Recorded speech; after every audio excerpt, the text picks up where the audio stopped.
Hi, Year 12. I just wanted to take you through this topic of the iconography of costume in Gilead, as it will really help form some of your thinking about Offred and the commander as they go to Jezebels in the section that we're reading of the Handmaid's Tale right now.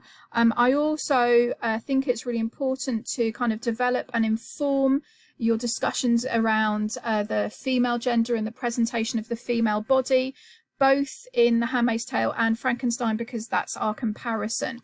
So let's have a little look at iconography first to start off with. So if we're looking at applying the idea of iconography to literature, iconography in its broadest sense kind of falls into art history, and what it looks at is the interpretation of images in a way that applies meaning and symbolism to the objects and their placement in an image. So this isn't looking at kind of exploration of artistic persona or artistic style. This is looking at the significance of the objects that are chosen to be presented. And in a minute, I'm going to talk about religious icons, and that's where we're going to kind of focus. But let's just use this picture here, this painting here of Sir Francis Drake, the explorer, as an example. So you can look here at the objects that are placed in this picture. He's got a globe which is on the table, and his hand is on top of that. And so we have a sense there of command, of mastery, of control, domination of the globe. And that would speak in terms of a kind of iconography interpretation to this idea of the kind of the golden age of discovery and the kind of encroaching colonialism as Britain moves it from the Renaissance era. And so that's just one example of iconography, and we could look at, you know, the sword and the way other things that he's holding, but we will move on and apply this specifically to Gilead. So not only is iconography in a general sense looking at objects and the placement of objects and the significance and symbolism of objects in art, the word icon is also used to describe religious works of art or religious artifacts. Now, if you cast your mind back to your religious education about the kind of history of Christianity through the kind of the medieval era, you may know that in the Eastern Orthodox and the Roman Catholic Church, religious works of art and religious artifacts themselves, actual objects, have real significance to faith. They become a focus of devotion and spirituality. And that makes logical sense if you think it at a period in history where the vast majority of the population are illiterate and can't access the Bible, which is, you know, probably only available in Greek and Latin at this point, and only kind of in its early forms available in English. If you're illiterate and you can't read the words of God, then you need those visuals, and that's why we have stained glass windows in church. And traditionally, a stained glass window would tell the big biblical stories so that people could remember them. They would have that visual. And so these icons are considered to be sacred.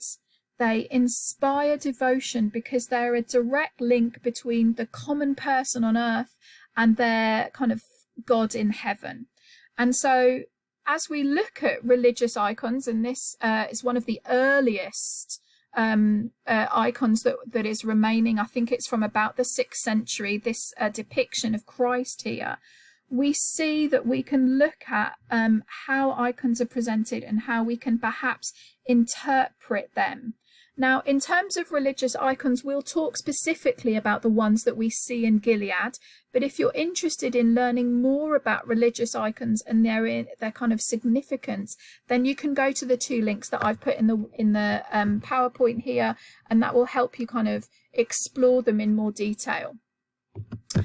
So we are at this moment kind of looking at chapters 36 and 37 of the Handmaid's Tale, dealing with some very kind of complex and intriguing iconography that Atwood uses to create these very nuanced ideas about Gilead. So we have Offred, our handmaid, who is in the commander's study, and she is being derobed of her handmaid's uniform. And we've talked about the symbolism of the handmaid's uniform in Gilead already, and she's having that removed, and he dresses her in this.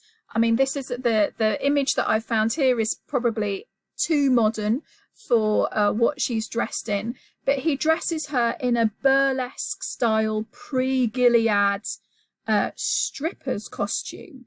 And so she has much more flesh out.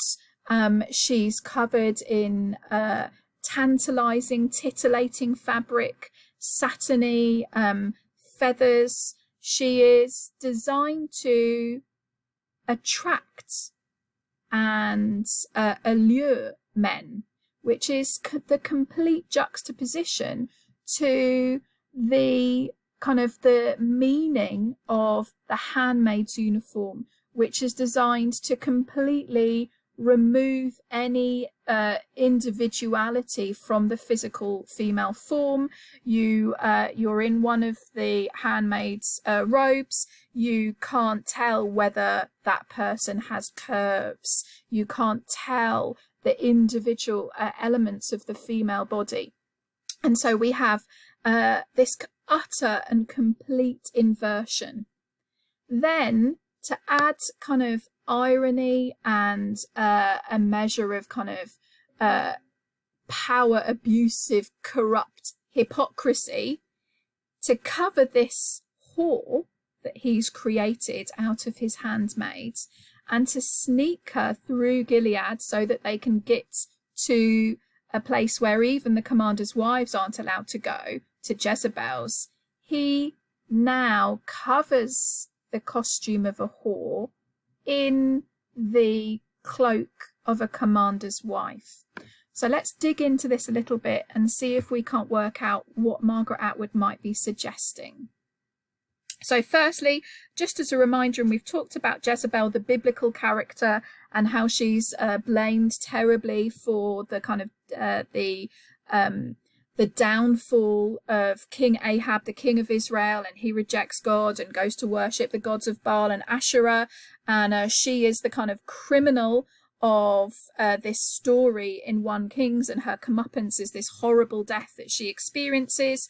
And then as time moves on, she becomes this cautionary tale about this seductive, painted, exotic, foreign woman who entraps this good, God-fearing man and leads about to his downfall. And so we have this this conflation between the story of Jezebel and the idea of prostitutes being painted ladies, literally with their makeup, who will use sex to draw men into their downfall. And so we have that sense that there is already this inherent danger about women and femininity, which is one of the things that the Gilead is seeking to control with its oppression and its kind of creation of the role of the handmaid.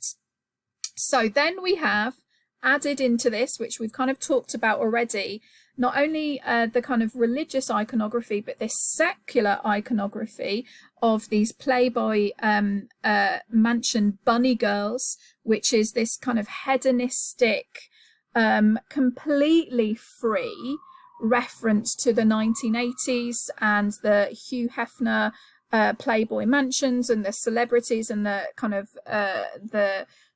the rich of the day would go there, and casual sex, no holds barred, whatever you wanted were acceptable, and these women were freely available. And so we have this blending of this this woman Jezebel who can bring about the downfall of great men into this kind of tantalizing modern version that we see in the Playboy mansions. And what we need to see here, which is what Atwood is doing, is this blending of two very interesting religious ideas. So we've talked about the costuming of the handmaids and the commander's wife. And we've talked about the commander's wife being dressed in this light blue costume, which is always the colour that's associated with Mary, the mother of Christ. And whenever she's depicted in religious art, as you can see from this stained glass window, she's always depicted as wearing this blue, and it signifies her purity, it signifies her devotion, it signifies her holiness at being the one to bring forth this chosen child. And so on one hand we have this symbolism of purity and holiness and devotion, and on the other hand we have underneath this woman that's dressed as a whore. And interestingly, this is another element of religious iconography. We have the character of Mary Magdalene, who is one of Jesus's closest followers. And although there isn't a reference to her being a prostitute in the Bible specifically, in the kind of early Christian church, Pope Gregory, so this is around the year 850, so it's very early into the early church, Pope Gregory conflated Mary Magdalene's story with another story in the New Testament of Jesus forgiving a prostitute.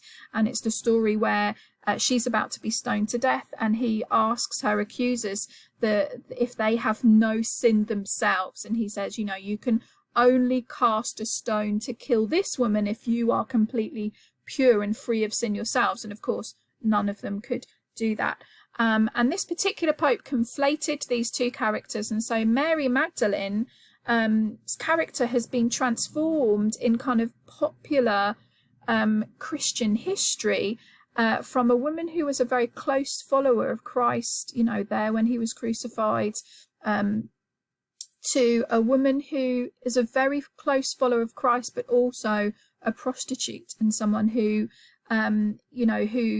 represents the kind of the dangers of the female gender.